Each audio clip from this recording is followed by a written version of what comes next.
पेरू देशाच्या दक्षिणी वाळवंटी भागामध्ये विमानातून बघितले तर अनेक विचित्र रहस्यमयी आकृत्या दिसतात, ज्या कित्येक मीटरपर्यंत पसरलेल्या आहेत। या आकृत्या हजारो वर्षापासून या ठिकाणी आहेत। या आकृत्यांना बघून असे वाटते की या आकृत्या एलियन्सद्वारे बनवल्या गेल्या आहे, कारण त्यावेळी कोणत्याही टेक्नॉलॉजीशिवाय अशा स्पष्ट आकृत्या बनवणे शक्य नव्हते।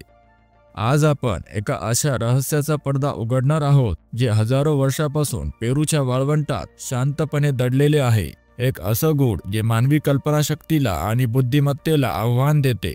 नाझकाच्या या विशाल वाळवंटात जिथे मैलोमैल फक्त वाळू आणि खडक आहेत, तिथे जमिनीवर हजारो फूट लांब अशा भव्य आकृत्या कोरलेल्या आहेत। या आकृत्या इतक्या मोठ्या आहेत की त्या जमिनीवरून पूर्णपणे दिसू शकत नाही। त्यांना पाहण्यासाठी तुम्हाला आकाशात उंच उडावे लागते। या रेषा कोणी कोरल्या, कशा कोरल्या आणि त्यांचा उद्देश काय होता, या प्रश्नांची उत्तरे आजही पूर्णपणे मिळालेली नाही। इसवी सन पूर्व 200 ते इसवी सन 600 या काळात, म्हणजे सुमारे 1600 ते 2000 वर्षापूर्वी, पेरूच्या दक्षिण किनाऱ्यावरील नाझका आणि इका दऱ्यांमध्ये ही संस्कृती भरभराटीस आली होती।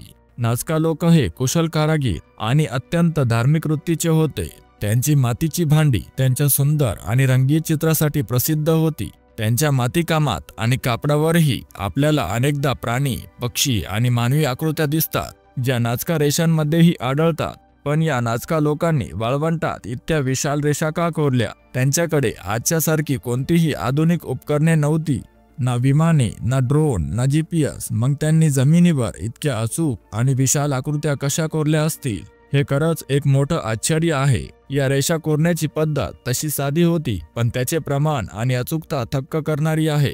या वाळवंटाची जमीन 2 स्तरांमध्ये विभागलेली आहे। वरचा थर गडद लालसर खडकाचा आहे, तर खालचा थर हलक्या रंगाच्या मातीचा आहे। या नाझका लोकांनी वरच्या मातीचा थर काढून या रेषा आणि आकृत्या तयार केल्या आहेत। या रेषांची खोली 10 ते 30 सेंटीमीटर आहे, पण त्यांच्या आकारामुळे त्या स्पष्ट दिसतात।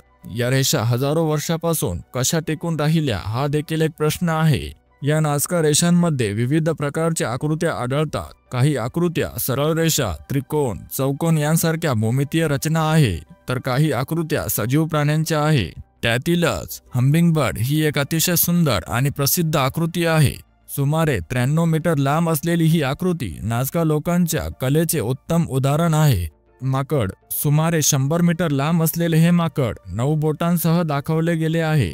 या माकडाची शेपटी सर्पिल आकारात फिरलेली आहे, जी नाझका कलेची एक खास शैली दर्शविते। स्पायडर, सुमारे 46 मीटर लांब असलेला हा स्पायडर देखील नाझका रेषांमधील एक आकर्षक आकृती आहे। मानवी आकृती, ही आकृती एस्ट्रोनॉट किंवा एलियन म्हणून ओळखली जाते। एका टेकडीच्या बाजूला ही आकृती एका मानवी चेहऱ्यासारखी दिसते, पण तिच्या डोक्यावर असलेल्या विशिष्ट चिन्हामुळे ती एक अंतराळवीरासारखी वाटते। हात, 2 विशाल हात, ज्यापैकी एकाला 5 बोटे आहे, दुसऱ्याला 4 बोटे आहे, ही देखील एक रहस्यमय आकृती आहे। याशिवाय झाड, गरुड, सरडा, मासा आणि विविध भूमितीय आकृत्या जसे त्रिकोण, चौकोन, वर्तुळाकार रेषा आढळतात। भूमितीय आकृत्या कित्येक मीटरपर्यंत पसरलेल्या आहेत। त्या इतक्या अचूकपणे कोरलेल्या आहेत की आजही त्या कशा बनवल्या असतील हे एक मोठं कोडं आहे।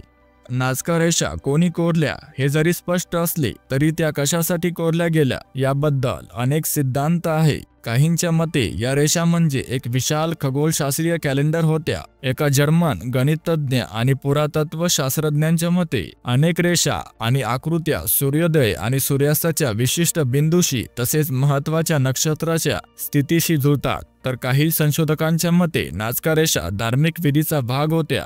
नाझका लोक त्यांच्या देवतांना प्रसन्न करण्यासाठी किंवा त्यांच्याशी संवाद साधण्यासाठी या आकृत्या कोरत असावे। आकाशातील देवतांना या आकृत्या स्पष्टपणे दिसाव्या म्हणून त्या जमिनीवर कोरल्या गेल्या असाव्यात। काही संशोधकांचे म्हणणे आहे की या रेषा भूगर्भातील पाण्याच्या स्रोताशी संबंधित असू शकतात, तर काही लोकांचा विश्वास आहे की नाझका रेषा एलियन्सने बनवल्या होत्या। या लोकांच्या मते इतक्या मोठ्या आणि अचूक आकृत्या मानवी तंत्रज्ञानाने हजारो वर्षापूर्वी बनवणे शक्य नव्हते। या आकृत्या एलियन्ससाठी लँडिंग स्ट्रीप किंवा त्यांच्यासाठी संदेश होत्या। आजही नाझका रेषा एक रहस्य आहे। त्यांचे खरे उद्दिष्ट काय होते याबद्दल अजूनही निश्चितपणे काहीही सांगता येत नाही. या रेषा मानवी इतिहासातील एक असे गूढ आहे जे आपल्याला आपल्या पूर्वीच्या लोकांच्या क्षमता आणि त्यांचा जगाकडे पाहण्याचा दृष्टिकोनाबद्दल विचार करण्यास प्रवृत्त करतात.